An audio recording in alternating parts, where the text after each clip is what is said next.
Once again, we're going to show you the live scene in the aftermath of Hurricane Milton, which blasted ashore on the Gulf Coast of Florida last night. You're looking at Venice right now, which is just south of where the front edge of the storm made landfall. The damage across the state is, in fact, very widespread, and unfortunately, deaths have been reported. Rescue efforts are currently underway in many of the places hit by flooding, and hundreds of teams are working to restore electricity to at least 3 million households and businesses that currently don't have power. Florida's governor said officials will not know the extent of the damage from the powerful hurricane for some time. We will better understand the extent of the damage as the day progresses. And you have people that are out there assessing damage right now. First responders have been working all through the night to help people who are in distress. And what we can say is the storm was significant, but thankfully this was not the worst case scenario.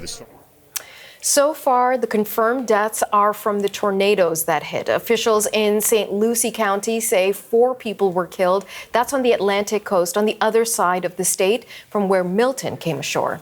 So let's get a look now at what is happening on the ground with Milton. I'm joined by the Weather Network's meteorologist, who's also a storm chaser, Mark Robinson, who is joining us from Tampa. Mark, good to see you. Is Milton at all posing any new problems right now?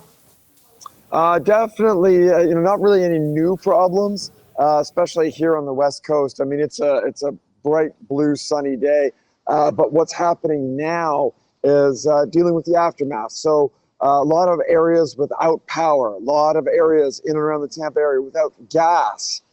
So trying to just do normal things is very, very difficult for most residents, especially just even moving around. A lot of closed roads. I just took a run around in sort of downtown core to take a look, and bridges are closed, roads are closed. Lots of damage here in Tampa.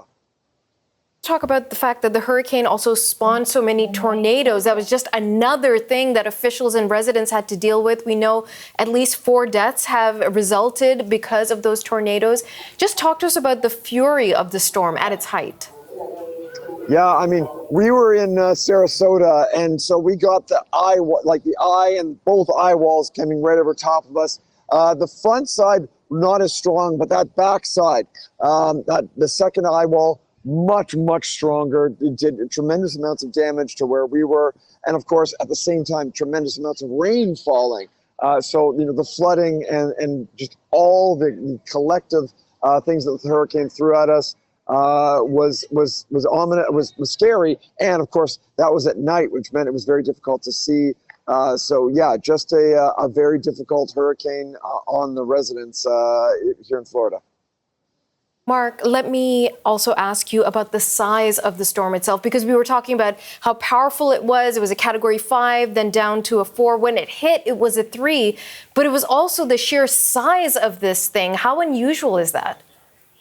Yeah, I mean, this was actually smaller than Helene, which was a week and a half ago. So this one definitely increased in size as it began to make its approach to the Florida coast. And that meant that the damage and the effects were going to be much more widespread. But the center, the core, those eye walls, that was right around the Sarasota area, and of course all that rain falling in the Tampa area. So definitely a large hurricane, but the one thing that it did do that was unusual was how fast it intensified. It went from basically just a disorganized group of storms to a full Category 5 in record time. Mark, there's also the issue, we talk so much about when it's going to make landfall, when it's going to hit the shoreline, all those sorts of things, which is, of course, very important for the residents there. But it gets so much intensity from the rising temperatures in the water, in the oceans. Talk to us about that and the impact those rising temperatures of the water have on storm systems. Yeah, I'm actually writing that chapter in my book right now. Some of the research that I've done, I've been taking a look at this. As you increase the water temperature, you increase the potential higher end of the hurricane. You also, give that little extra fuel to the storm. So the storms may be more powerful. Not seeing necessarily more storms, but we definitely are increasing the potential and the intensity of the storms that do form. Mark, let me ask you about individuals who have been skeptical, right? We know that most people in this instance, probably also because how devastating Helene was as well, they did abide by the evacuation orders, right? And so again, we at CBC News Network were doing this. All the news agencies were saying, get out. It's really serious. It's really serious. And then people listen and then they get out. And then you don't have a catastrophic situation as people had anticipated it would.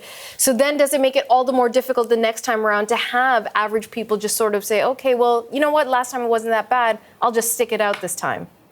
Yeah, that's one of these perennial questions that we get all the time.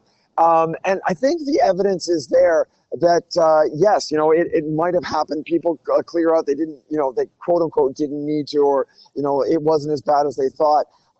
But next time they're going to get those same warnings. They're going to do the same thing. They're going to move out. They're going to evacuate. That's the experience that I've had because a lot of people have asked me that in the past. And yet here we are again. And everybody said, you know what, the potential is there. Let's be out of here. So I don't think that you're going to get that, it's not going to be that bad. And I think that's a real positive sign that people are taking these storms seriously, even if the storm before them didn't do that damage. I always say it's better to be prepared and not need it than not be prepared.